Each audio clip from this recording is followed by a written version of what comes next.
താത്വികമായ ഒരു അവലോകനമാണ് ഞാൻ ഉദ്ദേശിക്കുന്നത്.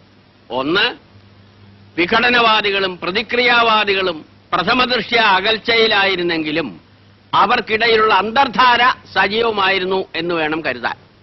ഒന്ന്, ബൂർഷ്വാസികളും തക്കം പാർത്തിരിക്കുകയായിരുന്നു. അങ്ങനെയാണ് തെരഞ്ഞെടുപ്പ് നമുക്ക് പ്രതികൂലമായി ഭവിച്ചത്. അതാണ് പ്രശ്നം. മനസ്സിലായില്ല. അതായത് വർഗാധിപത്യവും കൊളോണിയലിസ്റ്റ് ചിന്താസരണികളും റാഡിക്കലായിട്ടുള്ള ഒരു മാറ്റമല്ല. ഇപ്പൊ മനസ്സിലായോ എന്തുകൊണ്ട് നമ്മൾ തോറ്റു എന്നുള്ളത്? ലളിതമായിട്ട് പറഞ്ഞാൽ എന്താ, ഈ പ്രതിക്രിയാവാദകവും കൊളോണിയലിസവും എന്നൊക്കെ പറഞ്ഞ് വെറുതെ കൺഫ്യൂഷൻ ഉണ്ടാക്കുന്നതിന്. ഉത്തമം ഉണ്ടാതിരിക്കും. സ്റ്റഡി ക്ലാസ്സിലൊന്നും കൃത്യമായി വരാത്തതുകൊണ്ടാണ് നിനക്കൊന്നും മനസ്സിലാവാത്തത്. കോട്ടപ്പള്ളിക്ക് മനസ്സിലായോ? എങ്കിലും ഒന്ന് പറഞ്ഞു തന്നാട്ടെ, നമ്മൾ എന്തുകൊണ്ട് തോറ്റു? കുമാരപിള്ള സാറ് നമ്മുടെ താത്വിക ആചാര്യനാണ്. തൽക്കാലം അദ്ദേഹം പറയുന്നത് നമ്മൾ കേട്ടാ മതി. എടോ ഉത്തമ, ഉൾപാർട്ടി ജനാധിപത്യം അനുവദിച്ചിട്ടുണ്ട്, ശരിയാ.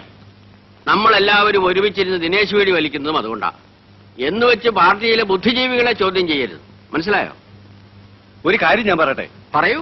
നമ്മുടെ പാർട്ടിക്ക് അടിത്തറയില്ല. പണ്ടൊക്കെ നമ്മുടെ പാർട്ടി എന്ന് പറഞ്ഞാൽ നാട്ടിൽ ആരെങ്കിലും മരിച്ചാൽ അവിടെ ഓടിയെത്തി വിറക് വെട്ടിക്കൊടുക്കും, കുഴി വെട്ടിക്കൊടുക്കും. ഒരു വീട്ടിൽ ഒരു കല്യാണം വന്നാൽ ആദ്യാവസാനം നമ്മളവിടെ ഉണ്ടാവും. ഡോക്ടറെ വിളിക്കാനും രോഗിയെ ആശുപത്രിയിൽ എത്തിക്കാനും മുൻപന്തിയിൽ കാണും. ഇപ്പോഴതൊന്നും ഇല്ല. അതുകൊണ്ടാണ് ഞാൻ പറഞ്ഞത് ആരുടെ പിക്ക് അടിത്തറയില്ലെന്ന്. നിങ്ങളോട് അവിടെ ഇരിക്കാനാ പറഞ്ഞത്.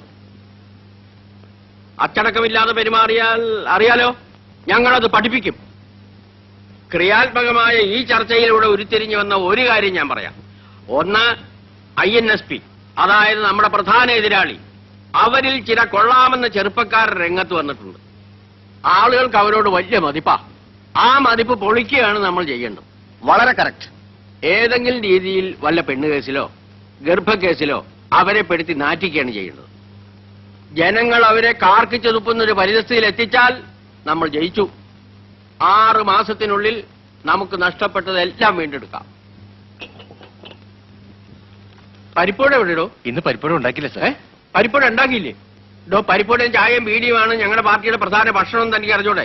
എടുക്ക പോയി പരിപ്പോട ഉണ്ടാക്കി കൊണ്ടുവരാ. പാർട്ടി